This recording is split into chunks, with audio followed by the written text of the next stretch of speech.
बिस्मिल्लाहिर्रहमानिर्रहीम। अस्सलामुअलैकुम नाजरीन, आज मैं आपके लिए एक सच्ची और खौफनाक कहानी लेकर आई हूँ। लेकिन इससे पहले कि मैं कहानी शुरू करूँ, जो लोग हमारे चैनल पर नए हैं उनसे गुजारिश है कि वो हमारे चैनल कहानी महल को सब्सक्राइब कर लें, ताकि आपको हमारी इस तरह की दिलचस्प कहानियां बर वक्त मिलती रहें। बाबा जी ने जो तावीज दिया है वो तुमने गले से नहीं उतारना। जमजम ने अंजल को ताकीद की। वो दोनों आज ही लाहौर से आए थे। दोनों की शादी को कुछ ही अरसा हुआ था। जमजम के सब ससुराली रिश्तेदार बहुत अच्छे थे। उंजुल की तनख्वाह भी खासी माकूल थी। जमजम उंजुल के साथ बहुत खुश थी। बस उसे उंजुल की अजीब व गरीब बीमारी की समझ नहीं आ रही थी, जिसकी वजह से वो थोड़ी परेशान थी। उसकी सास ने उसे बताया था कि उंजुल शादी के बाद ही बीमार हुआ है, मगर जमजम जान चुकी थी कि उंजुल काफी अरसे से बीमार है। शादी से पहले उसके घर वालों ने जरूरी छानबीन के बाद रिश्ता तय कर दिया था, मगर अंदर के राज तो खुदा ही बेहतर जानता है। उंजुल के साथ वक्त गुजारना जमजम को बहुत अच्छा लगता था।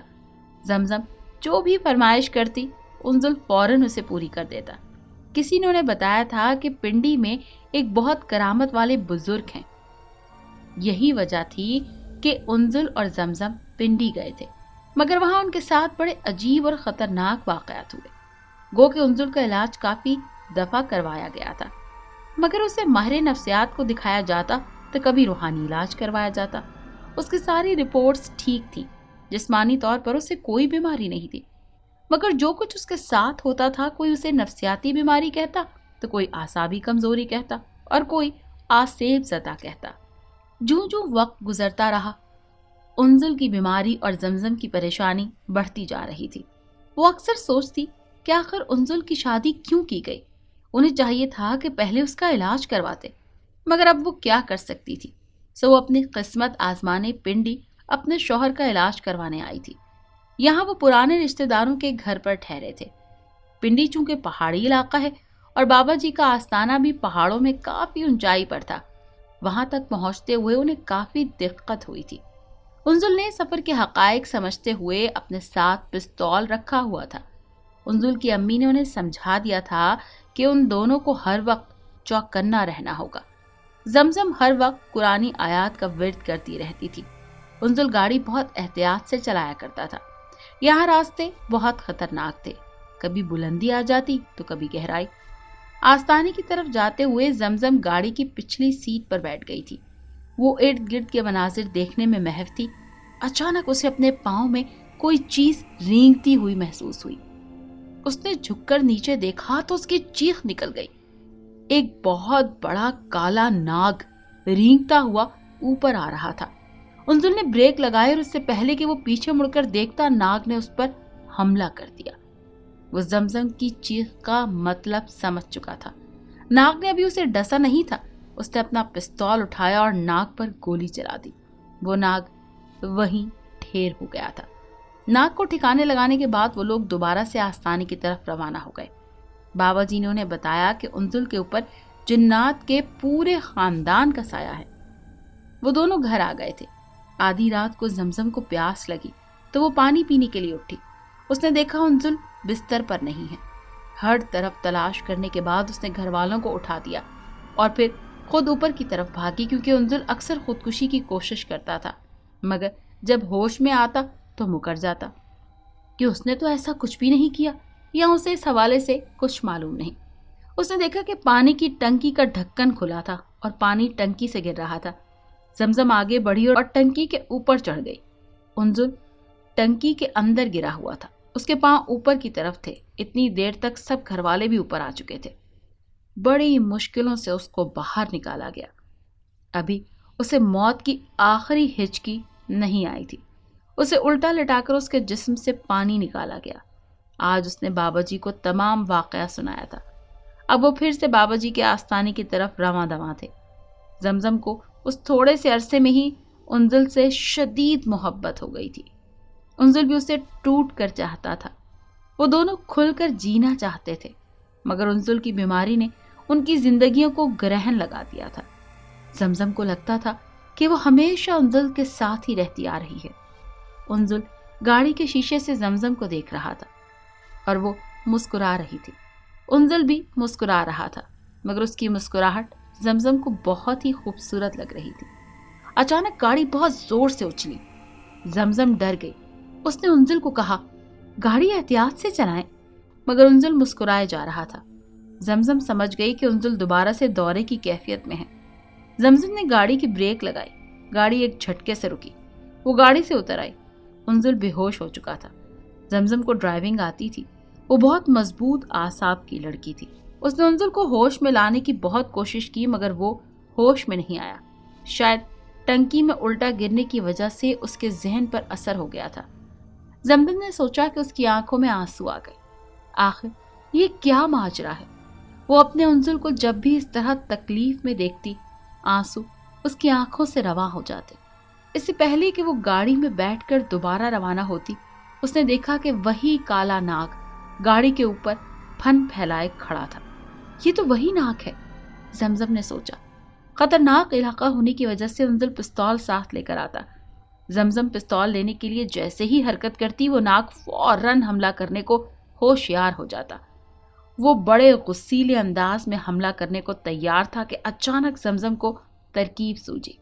उंजुल कल जब टंकी में गिरा था तो तावीज उसके गले से निकलकर टंकी में गिर गया था, जिसे जमजम ने घर वालों से कहकर निकलवाया था। वो तावीज जमजम ने अपने गले में पहन लिया था, क्योंकि बाबा जी ने कहा था कि दोनों में से किसी के पास भी ये तावीज होना चाहिए जब तक वो उनके पास इलाज के लिए आते हैं। जमजम ने फौरी तौर पर वो तावीज गले से निकाल कर नाक के सामने रख दिया, और फिर वही हुआ जो वो सोच रही थी। वो नाग गायब हो गया था। उसने खुदा का शुक्र अदा किया और बड़ी मुश्किल से उंजुल को होश में लाई। बाबाजी के पास जाकर उसने सब वाकयात उनको सुनाए। बाबाजी ने पानी दम करके दिया और जमजम को खास ताकीद की कि जब उंजुल सोए तो वो जागती रहा करे, क्योंकि उसका ध्यान रखना लाजमी था। वो दोनों दम करवाकर वापस आ गए। जमजम ने सोचा कि आज वो सोएगी नहीं और जाग कर इबादत करेगी। इशा की नमाज अदा करते हुए जमजम को भूख का एहसास हुआ। उंजुल थोड़ा सुस्ता कर शायद सो गया था। जमजम बावर्ची खाने में आई और रोटी बनाने के लिए 3 पेड़े बनाए और फ्रिज से सालन निकालने लगी। जूं ही वो सालन निकाल कर मुड़ी, आटे का एक पेड़ा गायब था। वो नजरअंदाज करते हुए एक पेड़ा और बनाने लगी। उसके जहन में बार बार ये ख्याल आ रहा था कि उसने 3 पेड़े बनाए थे, 2 उंजुल के लिए और 1 अपने लिए। फिर उसने अपने ख्याल को झटक दिया। वो रोटी बनाकर अंदर आ गई कि उंजुल को भी उठा दे। उसने पंखा नहीं चलाया था, मगर कमरे का पंखा चल रहा था। इतनी सर्दी में पंखा किसने चलाया? उंजुल करवट बदलकर सो रहा था। उंजुल जहनी मरीज तो था ही, मगर जब वो होश में होता तो ऐसी हरकतें ना करता। पहले पेड़ा गायब हुआ। उसने सोचा उंजुल की शरारत है, अब पंखा चल रहा है, हो सकता है ये सब उंजुल ही कर रहा हो। जमजम ने खाना एक तरफ रखा और उंजुल को उठाया। उंजुल उठकर बैठ गया। अच्छा किया तुम खाना ले आई, मुझे बहुत भूख लग रही थी, वो नॉर्मल से अंदाज में बोला। जमजम ने उसे बगौर देखा और बोली, तुम सो रहे थे ना? हाँ, उसने जवाब दिया। तो फिर रोटी का पेड़ा और पंखा? वो बेतरतीबी से बोली। मैं समझा नहीं। उंजुल हैरत से बोला, नहीं नहीं कुछ नहीं, जमजम ने कहा, और फिर वो दोनों खाना खाने लगे। जमजम ने पंखा बंद कर दिया था। फिर वो नमाज पढ़ने के लिए जैसे ही जाए नमाज के पास आई, जाए नमाज वहां से गायब था। जमजम को झुरझुरी से आ गई। वो खौफजदा हो गई, मगर अभी तो उसका इम्तिहान बाकी था। रात का न जाने कौन सा पहर था कि जमजम की आंख लग गई और वो सो गई। उसकी आंख टीवी की आवाज से खुली थी। वो उठी तो देखा उंजुल लेट कर टीवी देख रहा था। वो सोफे पर नीम दराज था। जमजम ने शुक्र अदा किया कि कुछ अनहोनी नहीं हुई। न जाने क्या टाइम हुआ था। वो प्यार से उंजुल की तरफ बढ़ी, मगर जैसे ही वो उसके करीब आई, उसका मुंह खुला का खुला रह गया। क्या हुआ? उंजुल ने पूछा। तुम्हारे बाल कहाँ हैं? जमजम ने देखा उंजुल के काफी सारे बाल उतरे हुए थे। उसके सर पर बालों के चंद झाड़ियां सी रह गई थी, हत्ता कि उसकी भवों के बाल भी गायब थे। जमजम के हवास जवाब देने लगे।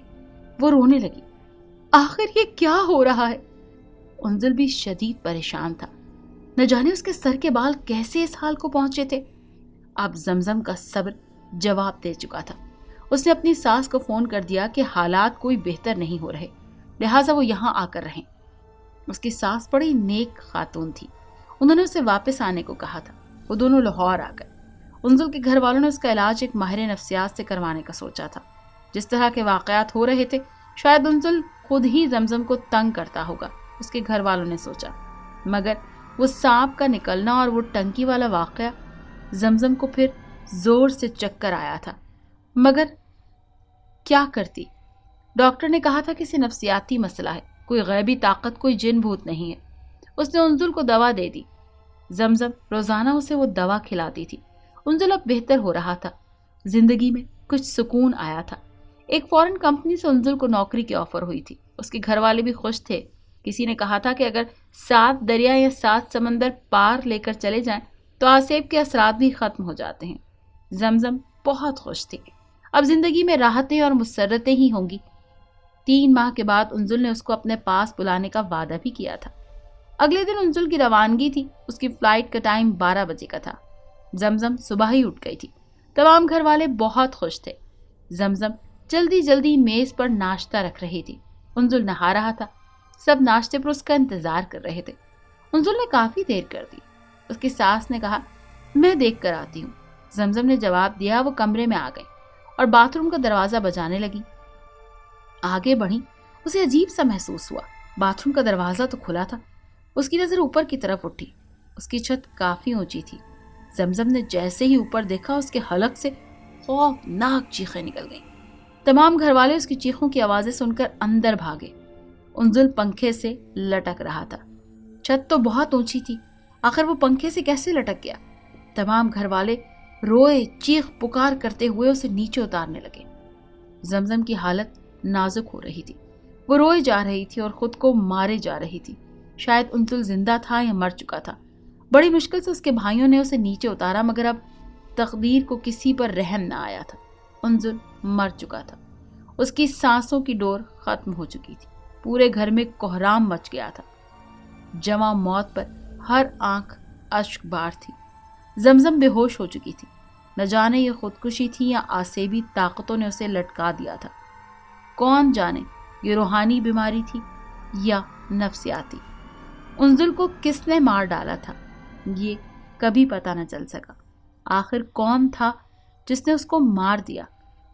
اگر یہ خودکشی تھی تو خودکشی کیوں کی تھی انزل نے؟ وہ تو اپنی زندگی سے بہت خوش تھا۔ نہ جانے کیا ہوا تھا۔ شاید اس پار کچھ ایسی طاقتیں، کچھ ایسی آفات ہوتی ہیں جو انسان کی نظر کے اس پار ہیں۔ اگر آپ کو یہ کہانی اچھی لگی ہے تو اسے لائک کیجیے اور ہمارے چینل کو سبسکرائب کیجیے۔ اور ہاں، اگر آپ کی کسی دوست، رشتہ دار یا بہن کے ساتھ خدا نخواستہ اس طرح کا کوئی بھی واقعہ پیش آیا ہے تو ہمیں کمنٹ سیکشن میں اس کے بارے میں ضرور بتائیے۔